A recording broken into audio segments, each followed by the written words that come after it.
Whether you're a diehard sports fan, a hopeless romantic, or a comedy aficionado, the Xfinity 10G network was made for streaming it all. Worry less about buffering when streaming your favorite shows, movies, or live sports, and enjoy a better way to watch. Xfinity gives you a reliable connection for streaming, plus all the entertainment you love all in one place.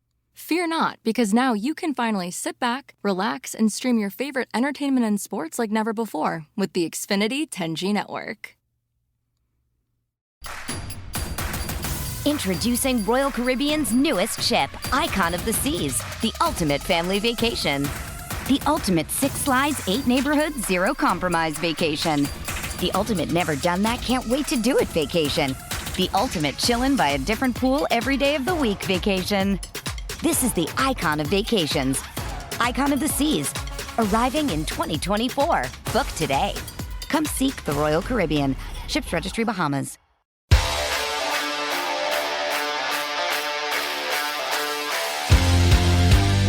Welcome into Missing the Point. I'm your host, DK Sizzle, Dave Clark, back again with the weekly Power Rankings show.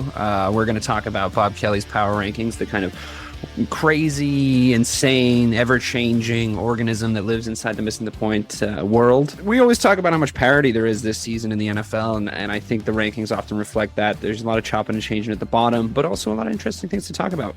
With me today, I have Broadway Joe Malkin. No Bob Kelly because he's under the weather, so he's not here to defend himself, which is one of my favorite ways to do these shows.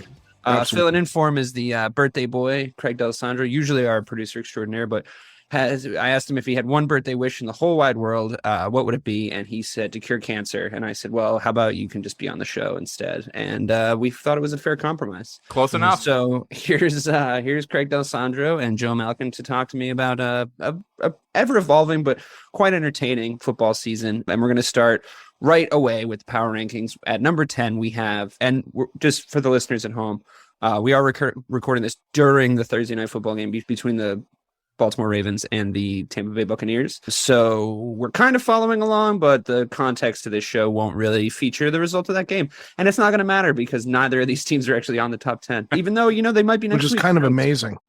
It's kind of amazing. I mean, they might be next week. Like I said, the top 10 is an interesting one. And starting off with number 10, we have the Tennessee Titans, who I can't quite put my finger on, guys. Like, I think they have a good coach. I think we've all sort of seen what Vrabel can do as a head coach. I think he's got a good football brain. I think his guys play for him. But at very key positions, I don't think they're it. But they have a winning record, and they're kind of trucking right along. What do you guys think of the Tennessee Titans? They're at number 10 in Bobby's Power Rankings, Craig. Do you think that they're going to stay there? Do you think they're going to move up? Do you think they're going to move down? What do you make of this Tennessee Titans team? I'm a believer that at least in the NFL, you're going to be as good as your quarterback can take you, and I still never will be a supporter of Ryan Tannehill. And I think he got away with a lot the last couple of years because A.J. Brown was still down there in Tennessee. But now he's gone. He's gone to a team we'll talk about, 50 minutes from now to give you some perspective. And so, luckily, they still have a great rushing attack with Derrick Henry. Ryan Tannehill can run. I don't think he's that much of a player anymore in that regard. They got good tight ends. They're beating good teams. Not really. Not really. They got blown out. They got blown out by the Bills. Beat the Raiders. Beat the Colts. Actually, they haven't beaten anybody, have they? Not really. I mean, I think the Raiders are probably a lot more disappointing than we all thought they were going to be this season, considering some of the personnel. And this isn't an attack on you guys, but I think their head coach might be dumb. So, I'm starting to look at that same thing. When it's him versus Vrabel, and you can kind of sucker McDaniels into making bad decisions. I don't know if that says that much about the Titans. Also, to your point, Craig, that rushing game, you rely on a guy that like Derrick Henry, the way he runs, I feel like it's going to be a diminishing return as the season goes on once he gets more and more touches. So I think we're in agreement there. Joe, this Tennessee Titans team, I bet you're a fan, knowing you and knowing how you watch football, I bet you're a Mike Vrabel fan. I bet you're a fan of the system that they're implementing down there. But could you really hitch your wagon to a Tannehill-led Tennessee Titans team? Wow, that was a lot of good alliteration right there. It really was. They're a mediocre, above average team. Like, they're going to middle. That's the kind of franchise they are. That's the kind of team it is. I think Vrabel is a good coach, and I completely agree with Craig that he would be better with a better quarterback. Yeah. We've really only ever seen him with Ryan Tannehill.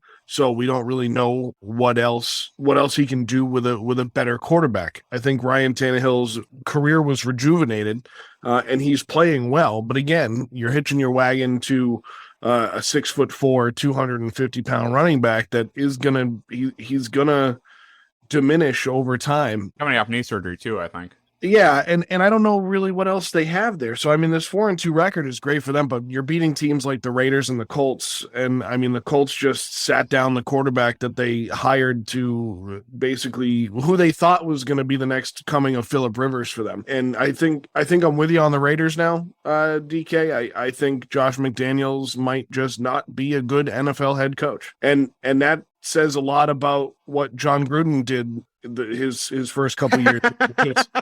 He was winning games, though, wasn't he? He was winning games. He was awful. He was the worst. And I don't know why they didn't stick with the guy that they brought in last year, because I can't remember his name. But he well, they fell victim to this idea that's been sort of permeating around the NFL for the last decade or however long it's been since McDaniels didn't really get enough time in Denver, that he's this wonderkind that, I mean, you can only be a wonderkind for so long. Eventually you're just fucking old. But I mean, that he's this sort of great football mind that when unleashed as a head coach is going to put together like the greatest football team anyone's ever seen, when in actuality, I think we saw a lot of his flaws already exposed as an offensive coordinator in New England. Like, no offense, and you don't have to go through this anymore, but I think the Cam Newton-led offense of the New England Patriots might be the worst offense I've ever seen. And Josh McDaniels, that came from the brain of Josh McDaniels. So, I mean, we're not going to sit here and talk about the Raiders all night, but I guess I will begrudgingly admit that John Gruden's a better head coach than Josh McDaniels on the resume. There you go. All right, but he's a bum-fumbling idiot. So clip that and put it on the interwebs, okay? I mean, look, it's not the most dynamic team to start out with in the power rankings, but I think they do deserve to be there. I think that there's a lot of discussion that could be had honorable mention wise for number 10.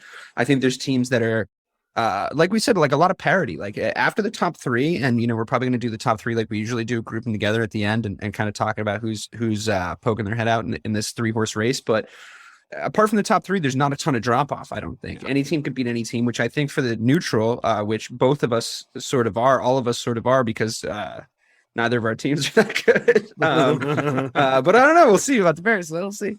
Beat Dallas, and I'm going to be so insufferable. But yeah, I think that parity is making this season pretty entertaining, but also a little bit difficult to figure out. Bobby's got a tough job this year. A little bit difficult to figure out who is the top 10 best teams, and the lower you get in the numbers, you can probably tell me the best three and the worst three, but everyone in the middle could beat anybody else on their day. So as much as the Tennessee Titans might not be box office to talk about, I don't think that they don't deserve to be there. And I am keeping my eye on them because they could end up with a winning record. Like it could happen. They're going to lose to the Chiefs. They still play the Chiefs, but a lot of those other games are still for grabs for them. I agree that Tannehill's not the guy, but could you draw some parity with the Giants and what Dable's done over there? I mean, you have a great running back, a mediocre quarterback, and you just figured out a system to get the best out of both of them while keeping them healthy. And you sort of rely on your defense to win you games. And I think that's, or your front 70 at least, if not your entire defense and special teams. But I think could be a model. I'm not saying the Giants, and we'll talk about them a little bit later, are going to go to the Super Bowl and win anything with DJ at QB. But I think that they can get themselves to a certain place in order to make themselves a valuable team that players want to come play for and sort of escalate their stock. And I think the Titans are trying to do that, but maybe in a little bit of a different way. And maybe their quarterback's even more limited than Daniel Jones. I think he's definitely more limited, Tannehill is, than Daniel Jones. I'm not going to tell you that Daniel Jones is a better NFL quarterback than Ryan Tannehill right now. Yeah, it's 6 and 1, half a dozen of the other. Yeah, exactly. I mean, we're talking about mediocre at best quarterbacks. One's playing better though. One's playing better than the other. But that could be a testament to the coaches. I mean, is Brian Dable that good of an offensive mind? Because he made a very undynamic looking Giants team from last year look very dynamic, whereas you just said it a couple minutes ago, the Tennessee Titans just aren't dynamic. It's just not their style of football. They're a more shove it down your throat type of football team, where the Giants, I mean, I think one of the best things that Daniel Jones does is run the football. Like, honestly, he has these big runs, he finds space, and he's still doing that with a completely new offense put in place. So I think that allows them to be a better team. Then I think they will be a better. Well, they are clearly a better team than the Titans. They're halfway up the list. But I think you're spot on. Tennessee's not dynamic. Dable might be a better coach than Mike Vrabel. I think we got to give it more than 7 games. But yeah, I mean, that might be a reactionary thing going on, and I'm sure we'll be participatory in that when we get to number 5 in the power rankings with the whole New York. The whole of New York, essentially. What's going on? I know there. This is wild. That might be the most wild part of this entire time. Yeah. I mean, at least thankfully the Yankees came up short, but so New York are all over the football map right now. So there's that. Moving on to number 9, and the biggest disappointment of the season for me, easily, is that these Los Angeles Chargers. I really did believe in the numbers that Herbert had coming in.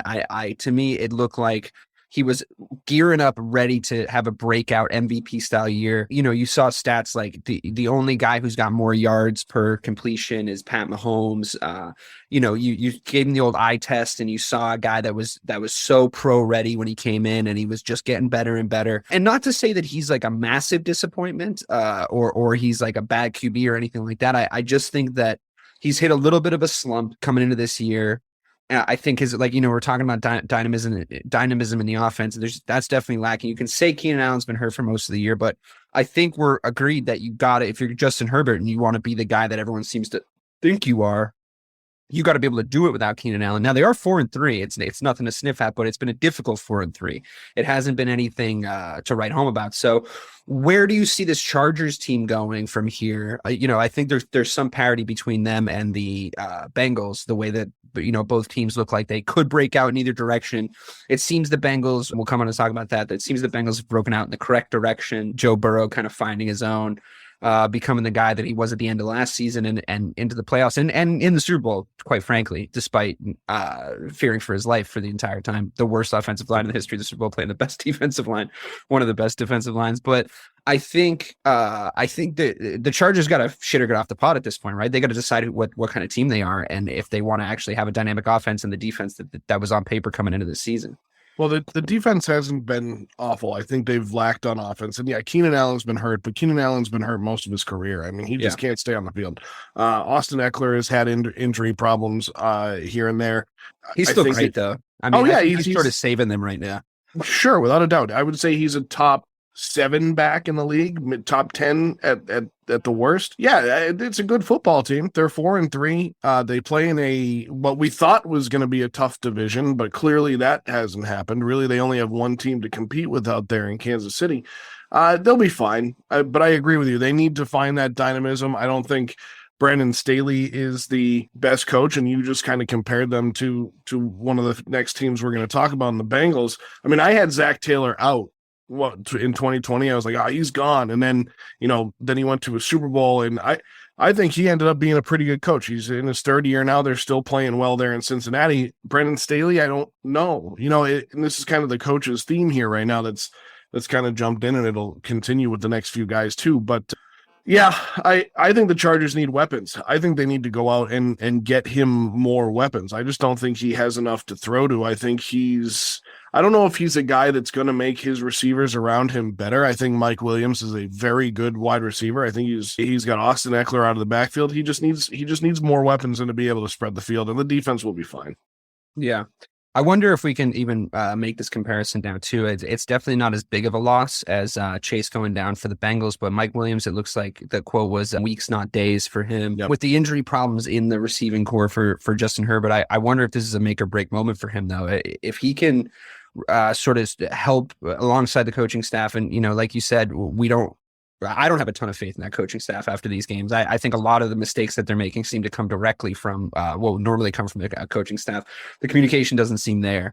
But I wonder if Herbert can sort of just grab his balls a little bit and start making things happen with the guys he has, because I think that's something we've seen all what we consider the greats to be able to do. Now, it's asking a lot of him early on in his career, but Tom Brady had years, and look, I know that a lot of times any football show becomes the Tom Brady hour, but Tom Brady had years where there were guys that your most avid college football fan had never heard of coming into his team from the draft that he made into legitimate wide receivers because of how he threw the ball. You know, Aaron Rodgers, as much as I fucking hate him, has never really had a bunch of first round picks around him in his receiving corps, but he's been able to make guys look good. If Joe Montana didn't have Jerry Rice, the greatest wide receiver of all time, I defy, other than Dwight Clark, I defy people to name a bunch of his wide receivers this far removed. If you're of our generation, I can do it. That's only because I fucking really liked the 80s 49ers.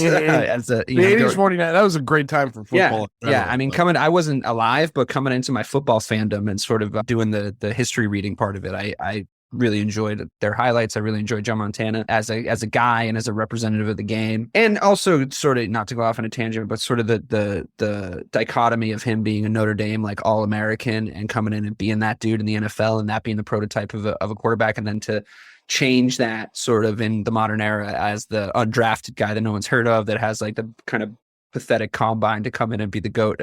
I like that split. But, and you know, the whole storyline with him and Steve Young going on to be one of the best and all this stuff with those guys. But regardless, if there are quarterbacks in history that we consider the greats where their wide receivers made them look good, but usually it's the quarterback coming in and telling us, I'm that dude, and it doesn't matter who I'm throwing to because I'm hitting him in the fucking hands and I got this offense worked out.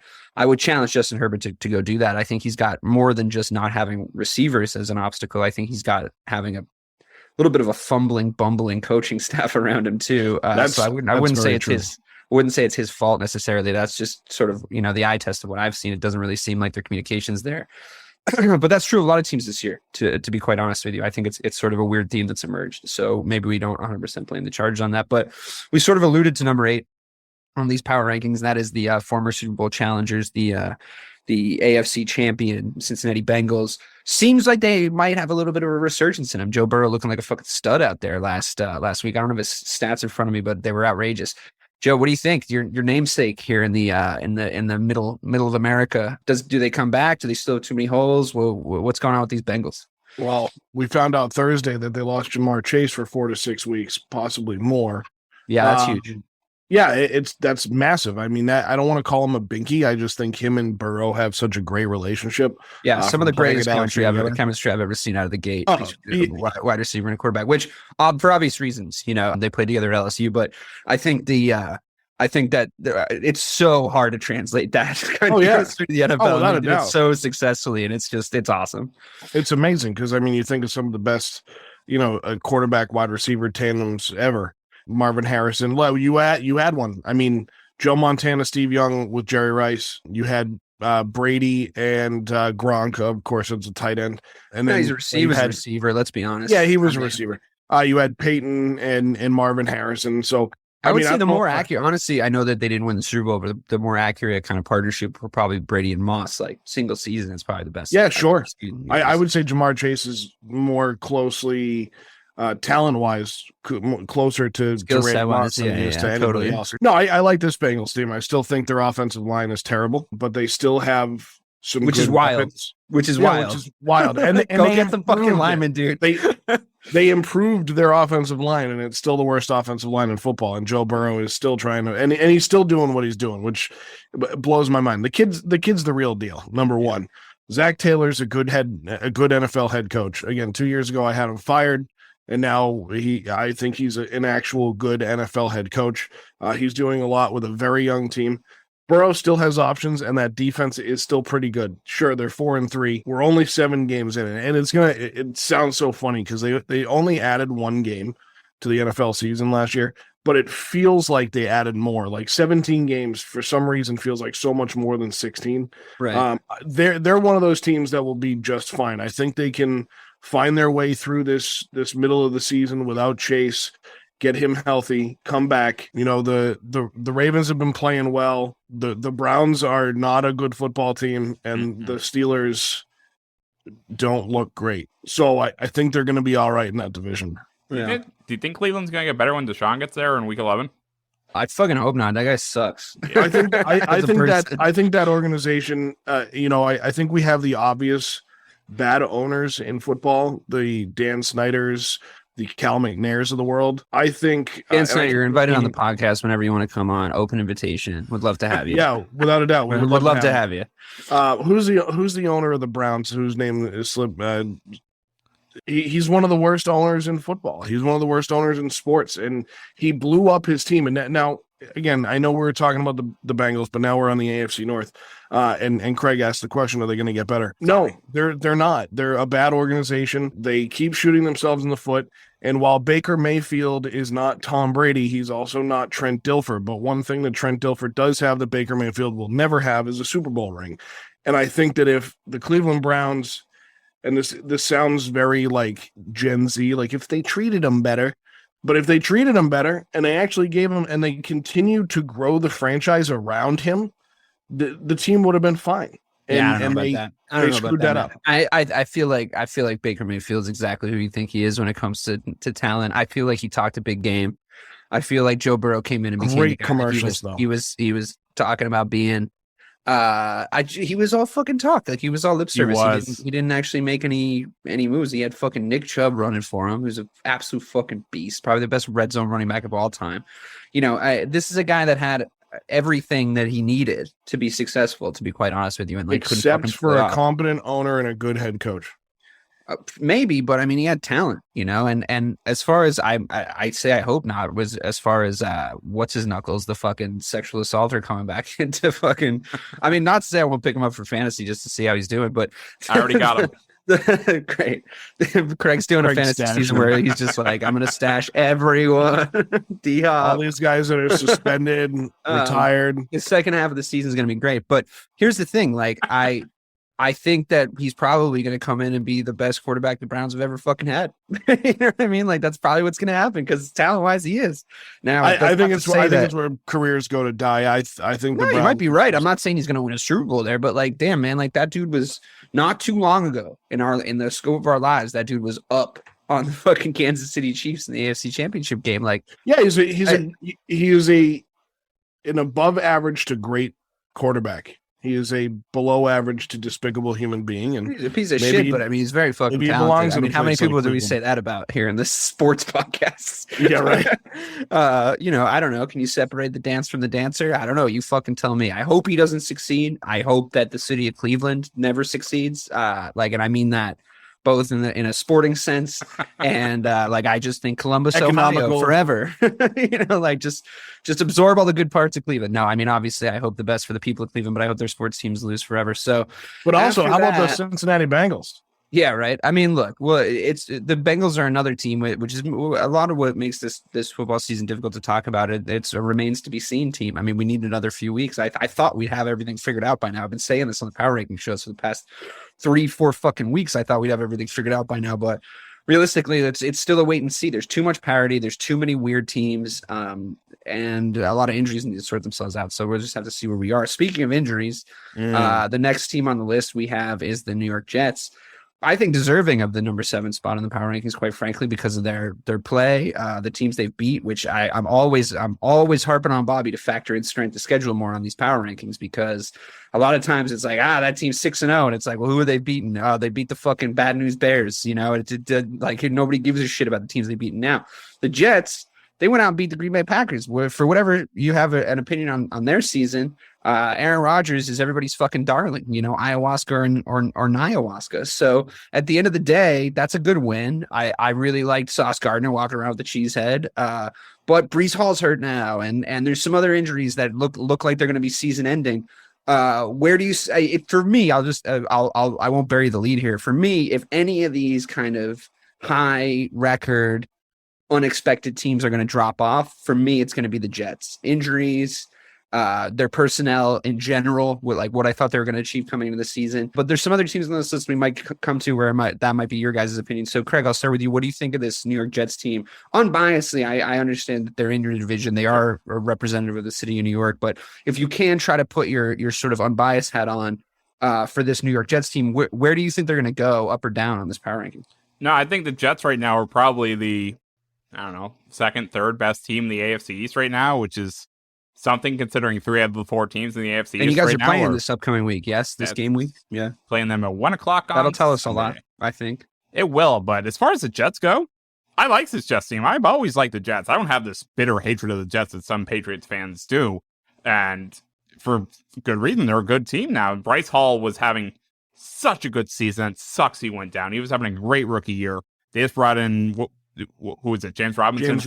James Robinson also, he seems to be, he's fitting in. The locker room talk seems good. They also lost a big offensive lineman this week.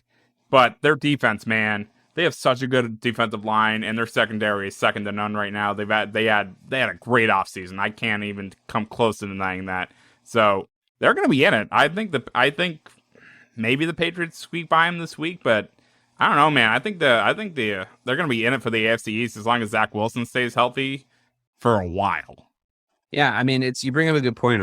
I'll redirect to Joe. I think the issue they have is that they're in the AFC East, right? Because they're not gonna beat, nor will they surpass the record of the Buffalo Bills. So they're not winning that division. So best they can hope for is, the essentially the playoffs, or the rest of the league, the rest of the AFC to take pity on them record wise, which they're going in the right direction. Don't get me wrong. We'll definitely see them play the first week of the playoffs, but if they get in, we'll definitely see them play week 1. But will they get in, Joe? Yeah, I think they will. I think they're the real deal. I don't think they're going to fall too far in the top 10. I think they'll remain there the rest of the season. Breece Hall going down was huge, but then for them to have the mind to go out and make that big of a move to bring in James Robinson, who I'm sure is happy. That was smart. That was a smart move. Yeah, to leave Jacksonville and go to New York. I mean, in other seasons we'd be like, well, there's a lateral move. Right. But this year, I mean, Craig, you said it about the defense.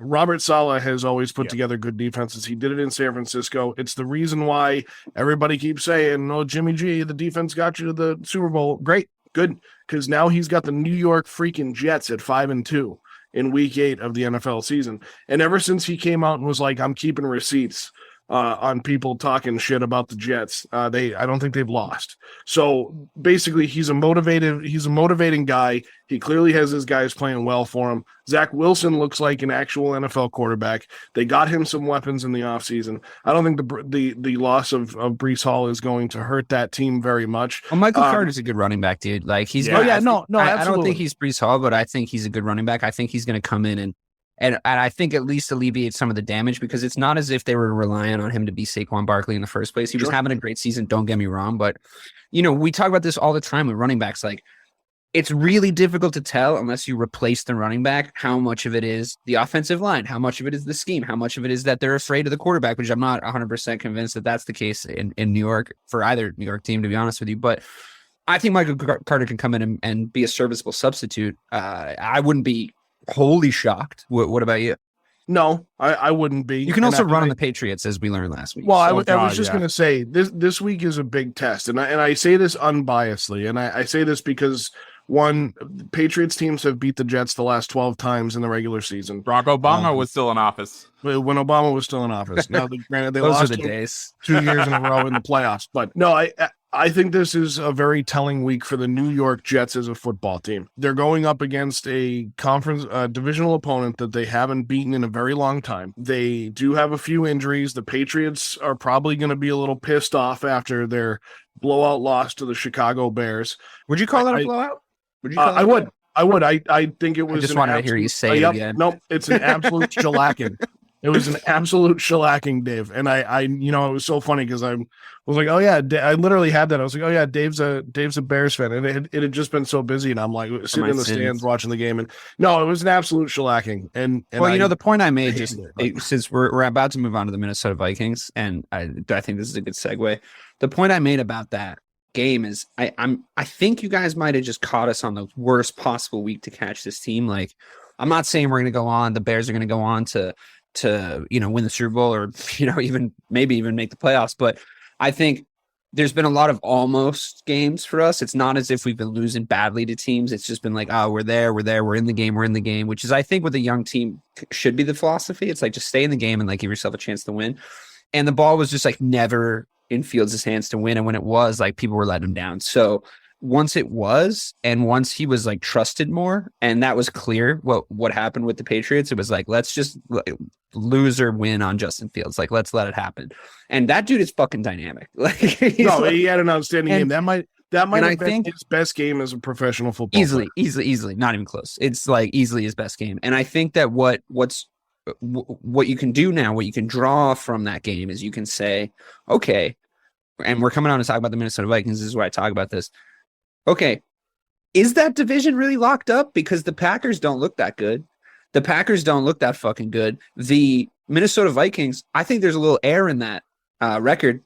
I really do. I think there's a little air in there, not a lot of meat. I think there's a world in which we maybe catch up to these fuckers. You know, the season is young. I mean, I don't want to get completely out of hand. I don't want to be Bobby when the Cowboys win a game by 2 points.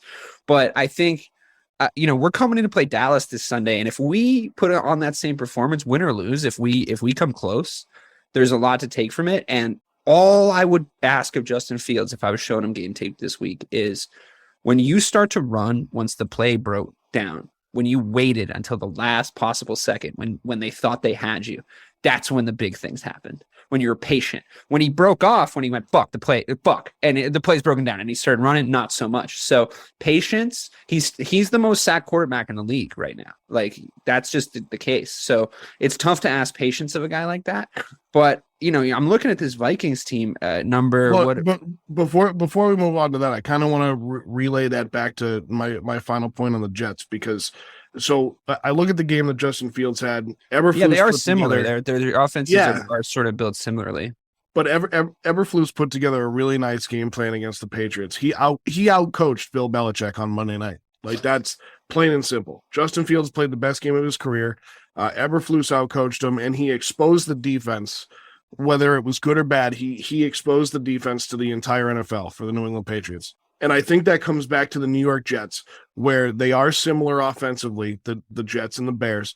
But also, now you get the Patriots on a little bit of a short week. Some guys are banged up. There's been some trade talks. You kind of put yourself into a situation with a quarterback controversy. This is a huge game for the Jets. If the Patriots come out and win this and put the Jets to 5-3, I might have some more questions about it next week. But if the Jets go out and beat the Patriots, the Jets are the real deal. And I'm not saying that because I think the Patriots are there's good. A game plan there for them to use. Right, without a doubt. Exactly. And I think if they use that and they execute that the right way, they beat New England, they knock New England down another peg, and they keep climbing up the ranks in the AFC East, and they're a good football team. And that's I know you guys, they did the NFL show already this week, but I would have the Jets beating the Patriots this week in the Meadowlands. Yeah, I mean, they are at home, they are steaming, but the Patriots are a hit dog. Like, they're gonna be pissed off. I mean, you never want to play Bill Belichick when his back's against the wall. So moving on now to the Minnesota Vikings, and like I said, I think there's a little air in that tire. Craig, talk to me about what you think from your perspective. I'm pretty biased. I never think the Vikings are good. I think for me, I've watched the Vikings have better records than they deserve since I was 9 years old. To be perfectly honest with you, that's how I feel about them. I think Kirk Cousins, a wee lad. Yeah, I think Kirk Cousins in primetime is a safe bet to always fail.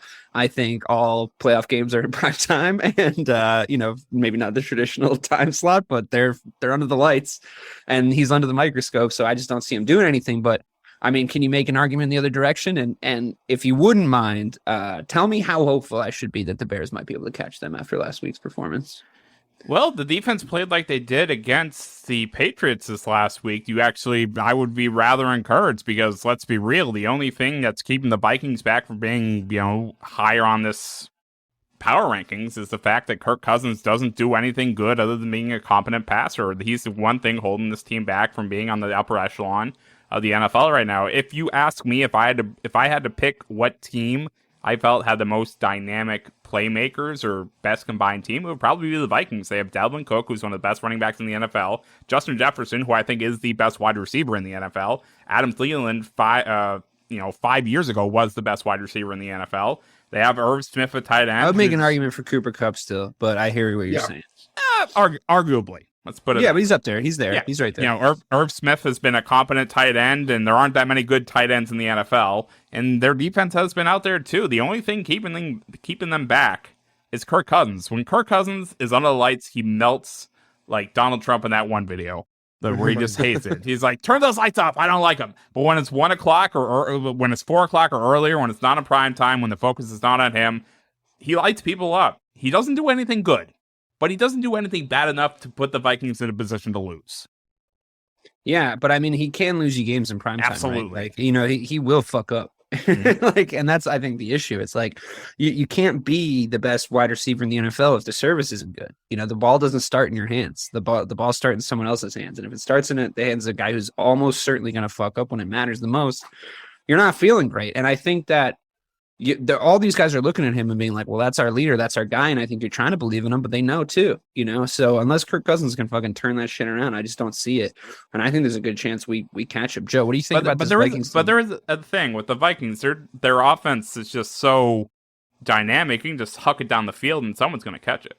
Yeah, you would think that, but I mean, it's like literally never worked when it matters. Like it works, like you said, it works at 10 a.m. I mean, it's my time, 10 a.m. on a Sunday, but it doesn't necessarily work on Sunday night. And I think that says more than the time slot. That says, do you grow when it matters most? Do you rise to the occasion, or do you shrink like a violet under the light? And I think that that's what we've seen about Kirk Cousins. Now, I'm not saying he can't go on to prove me wrong.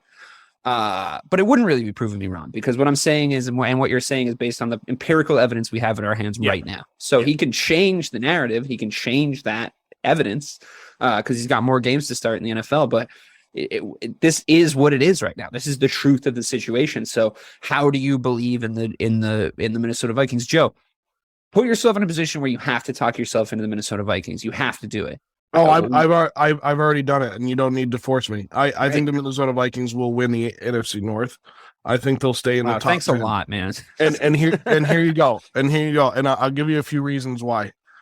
Cardinals, Commanders, Bills, Cowboys, Patriots, Jets, Lions, Colts, Giants, Packers, Bears. That's the rest of their schedule. I see 1, 2, 3, 4 losses left on there. I have them losing to the Bills, the Patriots only because it's in prime time on Thanksgiving. Sure. The Jets because I think they're a better team, and the Giants because I think they're a better team. I think they can beat the Packers. I think they can beat the Bears. They should beat the Colts and the Lions. And are you also saying at the same time that the Minnesota Vikings are going to be the weakest team with a bye week going into the playoffs?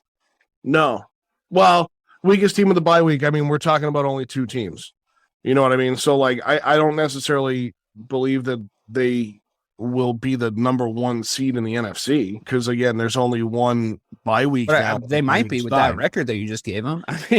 Well, I know, but I mean, let's get up to the Giants, the Cowboys, and the Eagles I'll big market tease on where they are here and possibly in the top 10. So, I mean, I just think that the Vikings defense, but I mean, I guess my point is, you're saying these are the losses I see for them. The wins are not, you're basically saying every good team they come up against, they're gonna lose to. So no, that doesn't I don't fill me with a ton of every confidence. good team.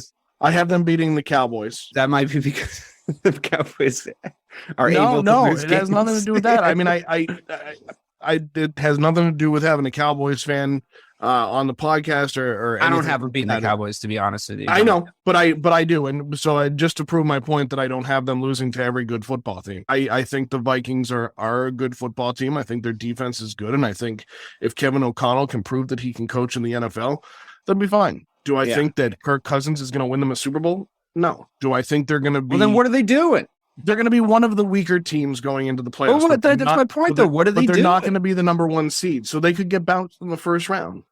Yeah, but like, then what are you doing? Like, if you're sitting there talking yourself, and they're either talking themselves into Kirk Cousins, or they know they've already talked themselves into Kirk Cousins. If they weren't, they would have done something else with him. I hope that remains the case for all eternity. I hope he lives forever. So no, I do too, because I hope that happens for you, so that when he's 60 and he's still the quarterback in the Minnesota, you just don't see. This is where your bias is showing. So yeah, of course, I'm not trying to hide it. So let's not be biased. No, but also, I just think I genuinely think that, like, this is the issue when you're talking about your divisional teams, and you guys run into this when you talk about the Bills and the Jets and the Dolphins. Yes, I'm biased. Yes, I hate them. Also, I watch them more than everybody. right? So there's Well, also you just told things- us to not be biased, and Craig told you that he doesn't hate the Jets. Yeah, but that's not my point. My point is, yes, of course I have a bias against them. Yes, of course I want them to fail, but that doesn't mean that I don't watch them enough to not know empirically whether or not they're good or bad. Like, I know when the Packers are good. I know when they're going to win the NFC North, which is fucking always. But So what do maybe you not think of this the year. Vikings then? I genuinely think they're still sort of phonies. Like, I think that, like, as much as they're good in those skill positions, yes, the Kirk Cousins conversation we've had to death at this point, but also, like, I just think that they, like, the Bears almost came back against them, and it was the Bears that shot themselves in the foot to have that comeback. You can't be letting that happen if you're going to be like one of the 6 best teams according to these power rankings in the NFL. You just can't be letting that happen. But one of the 6 best teams in week 8. We're not talking about one of the 6 best teams in week 17. But we are, though, because, like, we're talking about one of the 6 best teams as of right now in the NFL. Sure. That's the context of the conversation. So what do I think of the Vikings as of right now? I don't think they're one of the 6 best teams in the NFL. I don't think they're going to remain in the top 6 to 8 best teams in the NFL. But I do think that they flatter to deceive. I think that they put on a great show every season for, like, what they're going to be. I think, you know why I think people are always high on them? Because I think you can get 4 to 5 guys out of the Vikings that appear in fantasy football leagues that hurt you or help you. And I think that's why people are always fucking high on the Vikings, because they operate from a perspective of fantasy football. Not to say that I don't, not to say that I don't know a shitload more about the Chargers because I drafted Justin Herbert and Mike Williams, if you couldn't tell from our Chargers section of this fucking podcast. But that, I think, is what the Vikings are. I think they're a fantasy football team. They're fucking imaginary. So I mean, this is a great little marker post. I'm glad we had this conversation, to be totally honest with you, because this is a great marker post from this point forward. This is the week where it's do or die, get good or get bad. Teams are going to have to start winning and teams are going to have to start losing. Not everybody can be fucking 8-9 or 9-8, you know, so that's just not how the math's going to shake out. So I think we look at this Minnesota Vikings team. I think you have a very good point and a very clear perspective on the idea that they have a ton of skilled players. I think that Craig has a very good point, a very clear perspective on the fact that they maybe have, you know, players at the top of their position, but their quarterback might let them down. Yeah. And what I'm telling you is this might be the week to figure it out. We don't know the answer, but I'm glad we had the conversation so we can mark this in the post and say, you know, either you were right or I was right. And I hope I'm right because I think I'm more of a fucking emotional horse in the race, but, like, whatever. It's what it is. We can't tell. None of us can tell by the way you're jittering and scratching your neck as you're talking about Listen, here's the thing. I agree with you that they have studs all over the field. I really do. Sure. But at the most important position on the field, they don't. I'm glad they bought the best paint in the store, but if you don't have a good painter, all that is a color. So moving on from the lovely Minnesota Vikings, let's talk about the New York Giants for a second. A team, I'm sure, when you win 5, the 2 heartbreaking Super Bowl losses probably don't haunt you too badly. But since the theme of bias has emerged here, has it been hard for you, Craig, to look at the New York Giants sort of emerge when you thought they were going to be shitty this season, or can you look at them now as a team, much like you said about the Jets, that great, I like this team, I like the coach, I like what they're doing, I like Saquon Barkley, even though I traded him to Dave. Like, what? How do you feel? Well, Saquon Barkley is a huge reason why I like, obviously a great reason why I like them. Other than that, I don't know how that's going to go for them moving forward. We'll see how it goes. Of course, he's been injured. So, pretty much the only difference I see between this Giants team and the previous ones is brand new coaching staff, and Saquon Barkley's actually healthy. I'm not going to lie to you and sit here. I don't know a lot about the Giants. I think they're keeping him healthy, though, right? Like, I think the way they're using him is a little bit more responsible. I think he's where he has been in the past, and that's one of the most dominant running backs in the league. And that's going to be enough to keep them on pace on there in the entire season. Their upcoming schedule is not that difficult, so I think they're going to be in it for a good chunk of the season. But when it comes to crunch time and it comes down to which quarterback is better, the questions are going to be there. And if Saquon Barkley isn't going to be able to do it, and I don't think in this NFL, if your best player is a running back, you're really going to go far. And that's always been true, right? I think we sort of have that as a truism on this show at this point. And I do think with Daniel Jones, there was talk coming into the season that he was going to be a bust, and now he's not playing particularly well, but his team is what they are.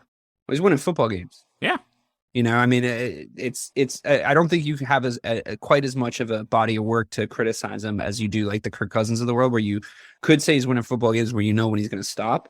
But look at this New York Giants team and look at who's number 4, Joe, on the power rankings. And could you not see the Giants and the Cowboys meeting in the first or second round and the Cowboys fucking losing? I mean, you could see it, right? Like this is a New York Giants team that's like it's built to win football games. It's built to win good football games against good teams. And I think that they're the team on this list that maybe I didn't expect to be talking about at this point. But they're the team on this list where I could see them winning a couple of games in the postseason based on how they're playing. What do you think of this Giants team? I know you're big on head coaches, so I am. Well, here's where we are with it. Brian Daboll has proven himself as a very good defensive coordinator in the NFL, and he is one of. I don't want to say he's in short company. He's in a small group of head coaches that have been this successful with a relatively bad football team right away. He's made Daniel Jones look like a serviceable NFL quarterback. Somehow Saquon Barkley is staying healthy. I think Elijah Moore for the New York Jets and Kadarius Toney of the New York Giants, or now of the Kansas City Chiefs, I think they might live together, and there's something in the water in their building, because those two guys came out and started complaining about playing time and injuries and how they've been being handled. And it's like, boys, at some point, like, you got to just, stop the yapping, and you're on good football teams that haven't been good in a very long time. Of course, the Giants have been good more recently than the Jets, but you're on very good football teams right now. This New York Giants team is the real deal. But Dave, as you just said, their handicap is going to be the fact that they are currently playing in the best division in football, save for the Commanders, who are not, they're not awful, but they're not a good football team. Like, they're awful. I don't think they're awful. There's worse teams in the NFL than the Washington Commanders. But they're not the reason why this AFC East is the best. It's why, number 4 and then another team that may or may not be above them. Yeah, like Craig said, their schedule right now doesn't look too bad, but they do still have to play the Eagles and the Cowboys. So I mean, let's see 2 L's. That's probably 2 L's to me, to be honest with you. The way the Cowboys have been playing, the way the Eagles have been playing, but if they're going to win either of those games, they're probably going to beat the Cowboys. I don't see them handing the Eagles their first loss, but I like to see. We'll talk about this when we get on the Eagles, but I would like to see the Eagles tested. I'm not sure how tested they've been. You can't take away an undefeated record. You can only play what teams are put in front of you, but it's not as if they've had the kind of game where the Chiefs and the Bills had to beat each other up for in a game in prime time. You know what I mean? So I want to see the Giants go and test the Eagles, and I think we'll know a lot more about both teams once that happens. But to me, that the Giants and the Cowboys being neck and neck in this power ranking says a lot, because they're very similar. They're in very similar positions. As much as we might have expected more from one than the other, Craig. They're sort of on a precipice in their season. They share a division, and they could go either way. So, like, if you were to take either the Cowboys or the Giants and ride with one of these teams for the rest of the season, who would it be? Right now, I would ride on that saddle and get on the Cowboys really quickly, because they have championship worthy defense. Don't say it. No. Championship worthy defense is the word I was going to say. They do. Their defense is elite. It's so good. And the Giants did. The Cowboys did exactly what the Patriots should have done with the Mac Jones quarterback situation. Dak Prescott got hurt. Yes. Cooper Rush filled in for a couple of games, and that except the opposite, though, right? They're sort of the opposite. Or did you mean that they let Cooper Rush go in and fail? They let him become what he was. Right. He had a very good couple of games at the beginning of the season. Then, the shine came off that penny real quick. And then there was no controversy. What they did was they named Dak, Monday. Dak's the starter. He'll be starting against the Jaguars. Came in, didn't do that well against the Jaguars. No, I'm sorry. That was the Giants. I'm looking at the Giants. Whoever the Cowboys faced last week. Didn't have a good game. I think he threw 2 or 3 interceptions, but they stuck with him.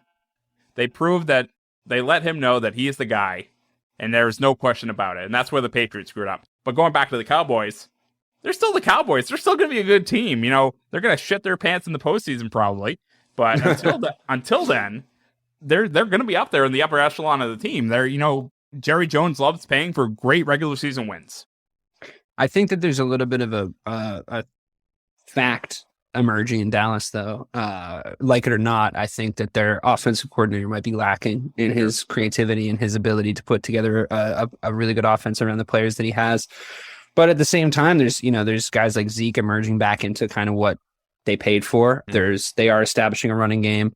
And they're going to ride with Dak one way or the other. So what do you think, Joe, as essentially the guy with the perspective on the coaching staffs across the course of this podcast? What do you think? I mean, Kellen Moore, right? Is their offensive coordinator. And I think that, I've heard his name too often for an offensive coordinator to think anything good is going on at his job. So what do you think's going on there? Bobby's right about Kellen Moore, and he's been saying it to us for two or three seasons now, that he's not the guy. He's not it. And I think he might at this point be right. I've always also been under the impression that Dak and Zeke are overrated. That's my personal feeling on those two players. Maybe that would be different if they had a better offensive coordinator. Maybe Kellen Moore isn't it. And I think Bobby's onto something there. Whether we've agreed with him or disagreed with him, I think this is a good time to point out those deficiencies because their defense is kind of doing the job for them right now. I mean, they won, what did they go, 3-1 with Cooper Rush? So, I mean, that was all defense. I mean, Cooper Rush managed the games, but he wasn't putting up, Dak Prescott numbers for a guy that I just said. Dak Prescott at his best. Right. Dak Prescott at his best for a guy that I just said was underrated. But we're looking at a defensive team. And this is why, I mean, Craig said at the end of the day, they could go into the playoffs and just get their, poop kicked in. I don't know. At 5-2, I do see them losing to the Giants. I think the Giants are just the better team, and I think they're the better coach team. I would see them. Have they played them? They're definitely a better coach team. That's for sure. Yeah. Have they played have those two teams played yet? No. I don't think they have. So they still have 2 games. So, I mean, I think the Giants either split or sweep that. And then, I would have Philadelphia towards the top of that division. And if some of these other NFC teams kind of start getting better, which I think will happen, and we see it with the Cowboys every year where they kind of flounder towards the end of the year. No, sorry, they played. The Cowboys beat them 23-16. Okay. All right. So in the second meeting, I would have the Giants beating them. And then I think there is a chance that the Cowboys could fall down out of the top 5 here. Of course, we kind of rate that on the top 14 because that's how many teams make the playoffs, but they could fall out. Something could happen here. We're again 7 weeks. This is kind of a good marker, as you said, Dave, but I don't know. I'm kind of like Bobby. I don't really trust any Cowboys teams, but I don't root for him. He does. I guess we'll see a lot when they play the Bears this weekend. The Bears coming off a big win, looking like they can maybe do some damage against a good on-paper defense.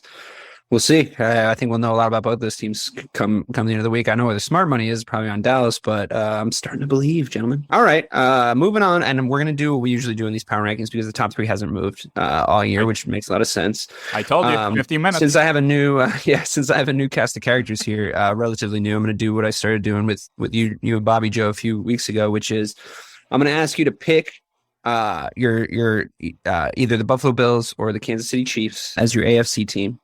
And explain to me why.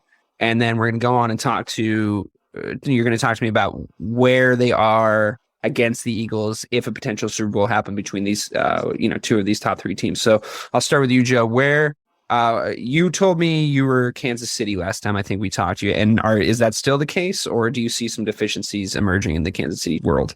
I actually see their deficiencies going away. I see them getting better as a football team, and they're already a good football team. I think they're starting to iron out some of the issues that they may have had at the beginning of the year. They did just trade for Kadarius Toney on Thursday. I don't know how good this kid is because he hasn't been around long enough. But I don't know how much it's going to matter, to be honest. I don't know how much it's going to matter either. But I mean, it's a good punt. Yeah, sure. Why not? I mean, this is kind of what they do. They bring guys in, and they clearly can succeed without Tyreek Hill. They have a nice 2-headed monster in the backfield in Edwards-Helaire and Pacheco. They still have number 15 back there, Craig. Huh? They Craig, number 15, Patrick Mahomes. Oh, that guy. He's still playing, Craig. Thanks, he's still playing. Now that said, you're not allowed to make fun of me. Now that said, the Buffalo Bills are a wagon, and I still believe that. I still believe they're a wagon. They're a good football team. Their running game has gotten better. They won the head-to-head. They won the head-to-head. Their passing game has not gotten worse. and you keep saying it, I'm big on the coaches. I like Sean McDermott. Andy Reid is the best head coach. Hold on. Andy Reid's the best head coach out of the top three teams. Like, we're all agreed on that. Without a doubt. Well, Okay, without a doubt. Without a doubt. I think, and well, I'll tell you what I think about the other coach on the other side. But I have Kansas City winning that matchup again. Like, if this was the AFC Championship, Kansas City. I personally think it's bad that they played a game like that in the regular season for the Bills. Like, it reminds me, you remember the 16th game of the season against the Giants that the Patriots like shouldn't have tried so hard. Like, maybe they should have just taken the 15-1 season. Well, it happened to them against the Jets in the 2 seasons. I think that Andy Reid knows to not show his whole playbook in that game. I think that the Buffalo Bills did everything they could to win that game, and I think that gave the basically the biggest scare that the Kansas City Chiefs have in the AFC in the Buffalo Bills. It gave them a little bit of a radar on them, and I think that we're going to see that because I've seen that theme so many times. And when these two big teams collide, they have a close game, but maybe one coach kept a couple of things a little bit closer to his chest, because you can take that 1-L in the regular season, because when it's going to matter is if you meet head to head in the probably the AFC Championship game. I think with the way that their seasons are going. So. Yeah, I mean, I agree with you. It's just you're talking about margins at the top, right? Once you're talking about margins at the top, they're very, very small. If somebody was to sit here and make an argument to me that if you bottled the talent of Josh Allen and you bottled the talent of Patrick Mahomes, that the Josh Allen bottle would be a little bit more full. I mean, I wouldn't agree with them, but I would see where they were coming from. You know, like, the guy has a lot of things. He's essentially the new prototype of an NFL quarterback. But I've seen Patty do it. You know, I've seen him do it when it matters. So to me, he's always going to be the guy until that changes. So, Craig, if you had so much fun though, because those two guys. Yeah, it's great. It's a new era of rivalry. I mean, it's so different. You know, we grew up. We now look at it as so lucky to see the rivalries at quarterback and the big teams that we saw play against each other. Like, the big quarterbacks when we were kids, being the Tom Brady's, the Peyton Manning's, the Ben Roethlisberger's, the Aaron Rodgers a little bit later, the Brett Favre a little bit earlier. You know, the fun ones in there like Mike Vick, the Steve McNair. You know, like these rivalries emerging in the new generation is really cool to watch, I think, and to see what are essentially emerging as the two best guys. Because as much as like the Philadelphia Eagles are fun to watch, I'm not sure you can really put Jalen Hurts in the conversation with Pat Mahomes and Josh Allen at this point. Not yet. But not yet. I mean, not ever, probably. But if you, if it's just me, that's just me. But Craig, so you got two AFC juggernauts. One's won the head-to-head. Me and Joe are over here agreeing that it's still the Chiefs. What do you think? Are you on Team Dave and Joe, or do you think you have an alternate point on the Buffalo Bills being the emerging talent in the AFC this year? I just think the Buffalo Bills are so good across the board. I know what the Kansas City Chiefs are, and I know the Bills play in our division, but I just still feel like the Bills are up and coming, and I mean that in a good way. I'm not saying the Chiefs are bad, but ultimately I think those teams are so good. I think they're so even-keeled. It really ultimately comes down to who has the home game. Yeah, that's a good point. I mean, sure. I think a lot of people are putting a lot of onus on the fact that the Bills rode into what's probably the hardest stadium to go into right now in the NFL and win a game. And they went into Arrowhead and they won. I think that's a really different proposition in the playoffs. And it's a really, really different proposition in an AFC Championship game, which is more than likely where these two teams are going to meet. Who do you think is going to get the home field advantage then? Because it sounds like you're saying the Buffalo Bills need it in order to get to a Super Bowl. The Chiefs, tough. It's tough because I feel like it's these teams are just so close. It's really so they have they're stacked at pretty much every position. It's pretty much a wash. It's pretty, we've been saying that for coach weeks. Maybe I don't, I mean, head coach is, I think Andy Reid is the best head coach of the top three in this top three. But there's also something to be said for what he looks like in the playoffs. He does tend to come up short, despite and he did with the Eagles for so many years. But he does have a Super Bowl with Kansas City. I think he kind of washed some of that away. I think sometimes that's just going to happen. I mean, Andy Reid right now is the best coach in the NFL. Yep. Yeah. Right now, he's the best coach in the NFL. And I think Sean McDermott. Let me tell you a little something about a man named Eberflus. He'll get. I still got to tell you, and I don't want to keep going back to it, and I don't want to pump up your tires too much.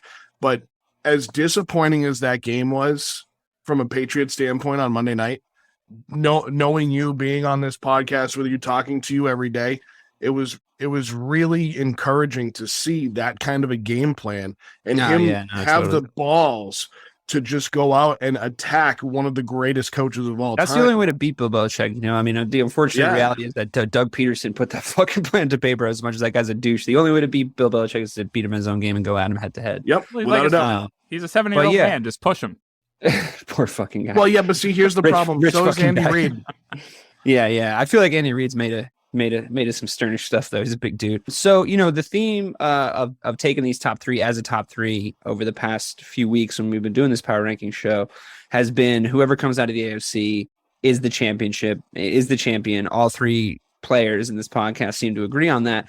Does anyone think that at this point now the 6-0 Eagles are beating either the Buffalo Bills or the Kansas City Chiefs in a Super Bowl? Craig, are the Eagles going to beat the Chiefs or the Bills?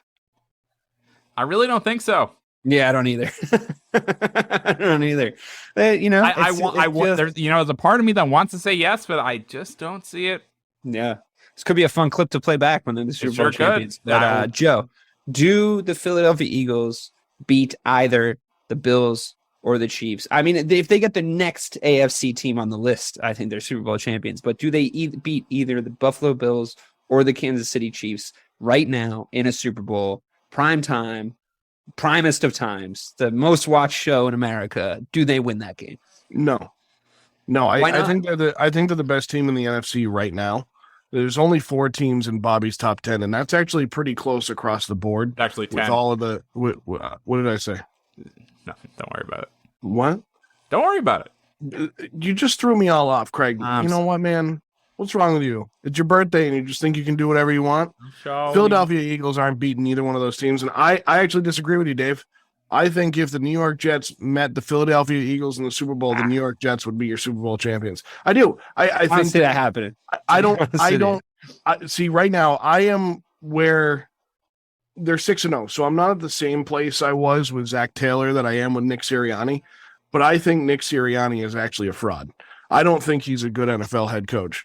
I think right now they're rolling. I think they have the personnel.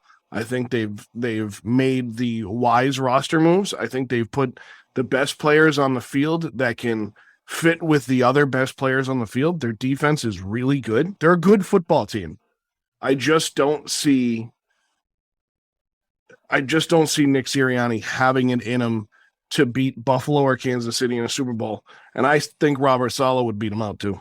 And here's the thing I'm looking at. They're 6-0 right now. The only time they've scored over 30 points is opening week against the Lions. And then I look at the record. The schedule, I've been saying it. It's the schedule. I've been saying it. I just looked at it and I was dumbfounded. So they beat the Lions. They blew them out, but they also gave up 35 points in that game as well. They beat the Vikings. Great. Blew out the Commanders. This is my whole point about the Eagles all year. This has been my whole point. So then the Jaguars, the Cardinals, and the Cowboys, which was a good win. But then just look at the schedule. That's a divisional win, though, so you got to take that with a grain of salt. Sure. But then just look at the schedule going forward. They got the Steelers this week. They'll win. Then the Texans. The Commanders. They'll win that. Then the Colts. They'll win that. Packers. They might lose that. Titans. They might lose that. They match up kind of badly against the Titans, but they could potentially be like 12-0 by the time we're at this point, Mm-hmm. And then they're like undeniable because of their record. But this has been my whole point. Every week for the past 6 weeks, we've done this power ranking show, and I've said, what happens when the number 1 team on the power rankings meets either the 2 or the 3 team in the biggest game of the season? And no one, including the man who makes the fucking power rankings himself, has been able to look me in the eye and tell me that they win that game. I can't. So, but right now, the Eagles are the number 1 team in the NFL, and I don't necessarily believe that because 100%. They're undefeated. I'm not saying they should be. I'm not saying they shouldn't be number 1. What I'm saying is, and I'm not even saying that they're not the number 1 team in the NFL if tested. I'm not even saying they're not that. I'm saying they haven't been. So it's important to remember that there's definitive flaws built in on paper to this Eagles team. They're completely untested when it comes to huge games against elite teams. And I think there's a world in which they play either the Buffalo Bills or the Kansas City Chiefs, and they get fucking blown out. It's like these are two teams that are so good, and they're so good. Why? Because they play really good teams all the fucking time, and they win. Play to win the game. Yeah. And on that note, I think we can walk away. But go ahead, Joe. Just one more thing on Eagles team, and it's not necessarily a defense or against Bobby here or you either. No, it's not his fault. He has to put them at number one. They are number one. But this is what I'm going to say, because he doesn't have to put him number one, because in 2020, when the Steelers were undefeated and they remained undefeated and they started 11-0, he had them at number one too. but he had them at number one once. So what I'm saying is, it's like, just in the context of football, I don't think he's wrong here. I will just say, like, you think that there's probably more of a chance that they're not frauds than a team that seem to make everybody really mad, which I get great enjoyment out of. But I think that when you Philadelphia Eagles team, like, there's probably a higher percentage chance that they are legitimately this good. They are 6-0 good than that Steelers team. So I get it.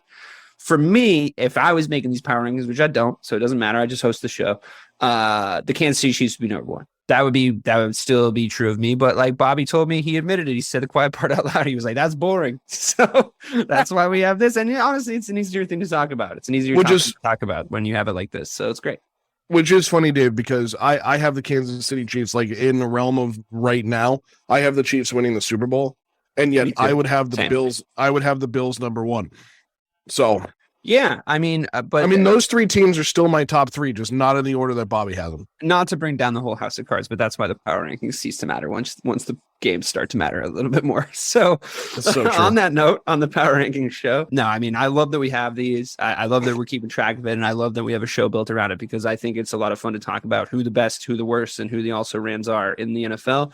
And it's a really difficult season to make a power rankings, like we said, because there's a ton of parity teams that That's are one good. of those smart people words. There's teams that are supposed to be better. There's teams that are supposed to be worse. And it turns out supposed to be doesn't mean anything when you enter an NFL season. It only is what is. So just because you put periods at the end of a sentence doesn't mean that it's fact. Yeah, that's very true. But at least it means it's grammatically correct. So you can go off that. But unless it deserved a semicolon or perhaps a comma. So for Joe Malkin, Craig D'Alessandro, and myself, I wish you all a wonderful week of NFL football, and we'll see you at the same time next week. Thanks so much for listening.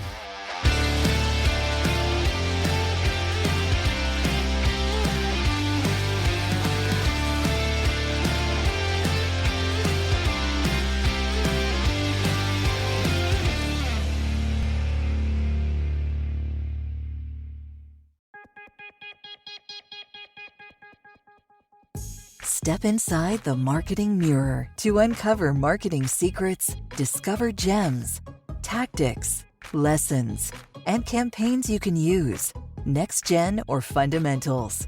Grab the marketing magic to improve your marketing and win more business.